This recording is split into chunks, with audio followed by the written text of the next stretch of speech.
সময় খারাপ থাকলে যা হয় আর কি। এমনিতেই গ্যাসের প্রাইস এত বেড়েছে, কমার্শিয়াল গ্যাসগুলো পাওয়াই যাচ্ছে না, প্রাইসের দাম মানে এত দাম, মানে আমাদের মতন যারা ক্যাফে আমরা রান করি, যারা অনেক বড় রেস্টুরেন্ট রান করে তাদের তো খুবই অসুবিধে। আমরা যারা ক্যাফে রান করি আমাদের জন্য খুব মানে কি বলবো, খুবই খারাপ সিচুয়েশান, কারণ এত দাম বেড়েছে। তার মধ্যে আমরা তো আর ডোমেস্টিক ব্যবহার করতে পারবো না, আমাদের কমার্শিয়ালি ব্যবসা মানে ব্যবহার করতে হবে। আজ লাস্ট স্যাটারডে আমাদের গ্যাসটা শেষ হয়েছে, তো আমরা এখন ঠিক করেছি যে আমরা কয়েকটা জিনিস গ্যাসে তৈরি করতাম সেগুলোও আমরা এখন ইন্ডাকশানে তৈরি করছি।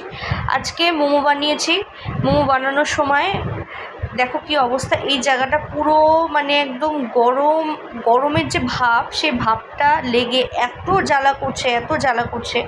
এখন আমি নুন আর লবণ মানে নুন জল দিয়ে এটা লাগিয়েছি, এত জ্বালা করছে মানে কি বলবো, মানে সময় খারাপ থাকলে হয়তো এরকমই হয়, বিশ্বাস করো।